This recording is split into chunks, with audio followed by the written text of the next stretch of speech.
Hey guys, my name's PK, and so many of you get taken for a ride in the Australian property market by thousands of companies that do you more of a disservice than a service. So in this episode, I'll be talking about 10 ways in which you can do some serious due diligence on a company that you're looking to use, whether it's a property investment company, a builder, a developer, a buyer's agent, someone selling a course.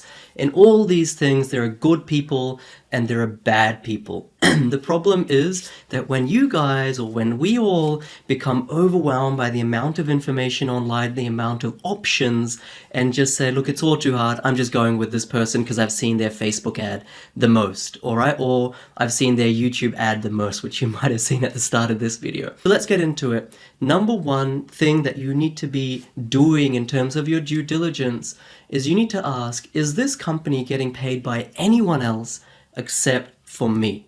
Okay, I am going to be their potential client. Are they getting paid by anyone except for me? If they are, then alarm bells should be ringing. I know so many of you think that, oh, there's this property investment company, they're being very honest with me, they're telling me that they're getting paid by this developer, they're getting this kickback, so I can trust them because they're being honest. But think about the incentive structure. If someone is being honest about getting those kickbacks, but at the same time, they have a business model that depends on getting paid by you and someone else, just think about where their motives lie. Now, not all of them are bad, but I can say that probably most of them aren't worth pursuing. So that's the first one. How do they get paid? The second one is quite obvious. See their Google reviews. You know, if they don't have a Google My Business account, or if they just have like 2 or 3 random reviews, you know, then that's something to further explore. You're really looking for someone who has dozens and dozens and dozens of reviews on Google. On Facebook, you need to check once again whether they just have a couple of random Facebook reviews or whether they have, 10, 20, 30, etc. Facebook reviews. And here it's very important, because Facebook reviews can be faked, right? It's very important to see the length of the review. Normally, I think when someone tries to fake it, they pay someone in India or China or Indonesia or America, I don't know where, to fake them. They're normally, you can tell it's faked. It's like, PK Gupta was excellent. He really helped me buy a stellar property. Thank you so much. It's kind of bland and sterile. Look for lengthy, emotive reviews. Those are the ones that you can actually trust. Those are the ones, maybe with even some spelling errors. Those are the ones that are like authentic. They're actually genuine. Okay, so that's the third thing. Look for their Facebook reviews. The fourth thing is you need to have the ability to direct message or personal message their clients without being solicited.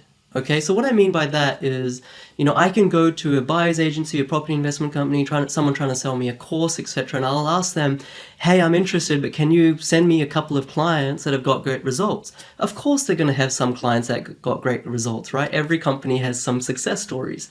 You're trying to find whether they have the majority of their clients achieving success or a minority. Because if you're just asking for references, they can just give you that small minority that had success. So you need to only work with someone where you have the ability to approach their clients directly, okay? So that might mean they have a Facebook group and, they tag their clients, you can DM them. That might mean that they have some other method by which they, tell you who their clients are. And that's quite hard to do because most people, when it comes to finances, are quite private, okay? So they need a sort of good quantum of clients for that to be even an option. But just asking for references won't work because they're going to be selective of who they tell you. It's almost like not worth the time and effort.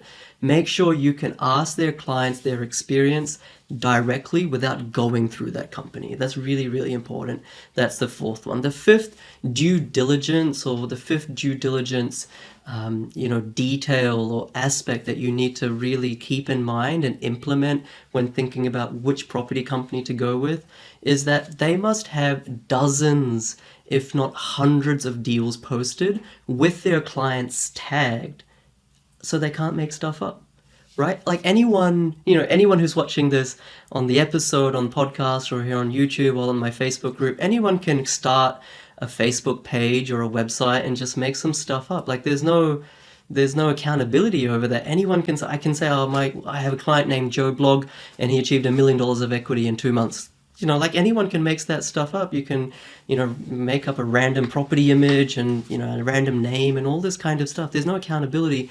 So you need to find a company where they actually tag their clients. That might be on Instagram, that might be on Facebook, that might be on a Facebook group or a Facebook page or any other social platform, maybe even here on YouTube in the community tab. But you need to see not just one or two, but dozens, if not hundreds of deals posted consistently with clients tagged. And that helps us achieve the previous item, which was being able to DM the clients directly. Okay, so that's number 5.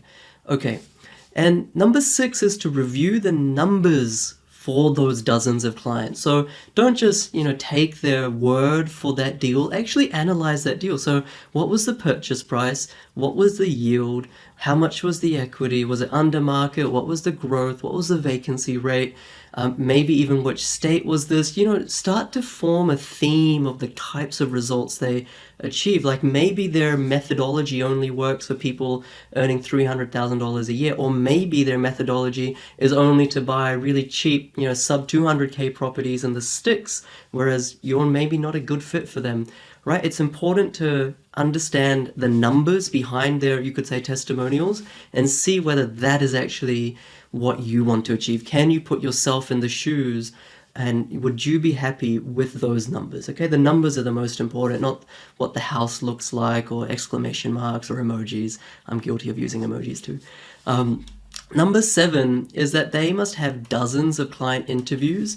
And you can start to form a view of the typical type of client that they help. Okay, so a client testimonial is not necessarily just a 30-second video of a client videoing themselves and saying, oh, I did PK's course and how awesome is that? Even I have those, but a client interview should allow you to have enough context, enough richness of color to really understand that client's background, to really understand the deal, how they got that deal, whether it was outsourced, whether they did it themselves. It should be a conversation. Like it should allow you to really understand whether this client interview or testimonial is real or not. Like anyone, once again, I'm sure everyone that's listening or watching to this has at least 5 friends. Anyone can fake 5 reviews. That's pretty easy, even like a video interview review. So you need to see dozens and dozens and dozens of these. You need to see people from different backgrounds, different socioeconomic statuses. You need to see people from different, ways of thinking. You need to see an assortment of their clients to gain a picture of what is the commonality between them and what is it that this company is actually doing so that so many of these people are getting results. Okay, that's number 7. Number 8 is that you need to be able to contact the face of the company directly. There are plenty of really successful property investors in Australia who have great, or you could say have great success for themselves, and they've started a buyer's agency, or they've started to sell a course, or they've started to, create a property investment company where they're selling house and land packages. And you'll see that as this property boom continues, more and more of these people will come up, because everyone's trying to buy a service in the property or real estate sector. But what you really need to be able to assess is that a faceless company, or is that a company with a face, and can you actually contact the owner? Okay, because what happens is oftentimes the owner, the person who founded the company is super successful, but their company may not be successful in emulating their success for others. Okay, it's one thing to achieve it yourself, it's another thing to actually help others achieve that thing. Right? So oftentimes they may have new hires that kind of bumbling and stumbling around. And look, every business needs to start from somewhere. We should cut some slack. Every business starts from the start. So we shouldn't discount a business simply because of that. But the point is that you don't want to just deal with someone who has 0 experience in property. You need to be able to establish some sort of connection with the person who leads it, the person who actually knows what they're doing. Okay, so that's number 8. Number 9 is that they must have proven it themselves. Like, of course, most business owners, most people won't share the nitty-gritty of their personal finances. To be very honest, if someone in the comments asks me, can you tell me exactly the address of each one of your properties? Can you share your bank account details so I can see whether they are actually real or not? Can you send me the rental statements? Can you send me the tax returns so I can see whether you're faking this or whether this is real? Like, I can tell you, no one with any amount of self-respect will share every single one of those details, all right? So you can't get that amount of transparency, and neither would you, right? Like, if I asked you, prove to me that you earn 100K income from your accountancy job, like, no one's gonna share their pay slips and stuff with, some random person, right? All that stuff is private. So the way to prove whether this person has actually achieved it is obviously through some evidence-based material, but more assessing their content over time. Okay, there's a sort of aphorism that you can lie for a day, you can lie for a month, and you might even be able to lie for a year. But if you're talking about the same thing, let's say property investment, for years and years and years and years, like, at some point those lies will expose themselves, right? You can tell a man, there's an aphorism, you can tell a man who is a fool when he or she speaks, or when they speak. All right, so when someone speaks content, when someone shares their ideas, over time you start to see whether they actually know what they're talking about or whether they're just regurgitating the same thing using different adjectives. All right, this is very important. Everyone can find out the basics of property investment online. Anyone can start a company, but it's more advanced property investing. You can see yourself over time who really knows what they're talking about. Number 10 is the way that the number 10 due diligence factor that you should consider is you need to be able to form a relationship with this company. In Australia, if someone scams you, it's actually, I've been through this, it's like really, unfortunately, it's really hard to get your money back. You go through fair trading, then you have to go through the legal system, costs money. So if you're spending $5,000 on a course or $10,000, $15,000 on a buyer's agent or whatever the case may be, make sure it's an ongoing relationship, not a transaction. Because if they don't fulfill their promise, then there's very little way in which you can get your money back. Of course, there are ways, but it's arduous. No one really wants to go down that path. So the way to assess that before getting their service is to see if it's a long-term relationship or a transaction. Are you paying them for a discrete product or service, or will you have the ability to engage with them for years to come? If it's the latter, then there's some genuineness to it. And number 10, the last thing that you need to be super mindful of is whether you like them, right? Like, I'm sure there's plenty of people who want to do a property investment course, but when they watch me or listen to me, they're like, he's a nice enough guy, but I don't really vibe with him. I'm not on the same frequency as PK. In which case, you should go and find someone who's doing a course that is on the same frequency as you. Same with buyer's agents, same with property investment companies. If it is to be a long-term relationship, if it is to be something you're going to invest thousands of dollars in, you got to at least like the person, all right? And it's the opposite as well. Like, sometimes I respectfully turn down clients because I just see that, we're not like-minded. We're not on the same page. It's going to be a little bit artificial, that sort of connection.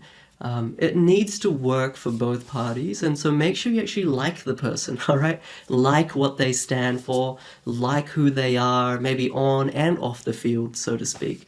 And if you've watched this far, here's a kind of a bonus one. Number 11 is that you can actually do an ASIC search. So you can take a ABN or I think a company name, and you can put it through the ASIC website and see whether they've defrauded or whether there's been any red flags on that company. You can do that yourself. So those are 10 plus maybe an extra one, 11 ways you can do your own due diligence, guys, on any company that is trying to sell you a service. Everyone is trying to sell you something.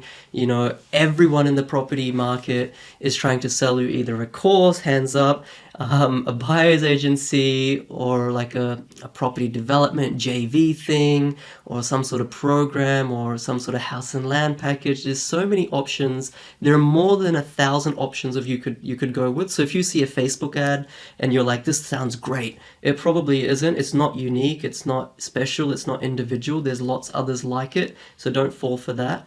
Make sure you don't get analysis paralysis and put your hands up and say, it's all too hard, I'm just going with these guys, hopefully it works out. Don't hope for the best, right? Educate yourself. Always remember that the most important real estate is between your two ears. If it's not me, I would be glad. Make sure you go with someone who fits these 10 or 11 criteria for you, and that way you'll actually get success. Property investing is life-changing. I can tell you that.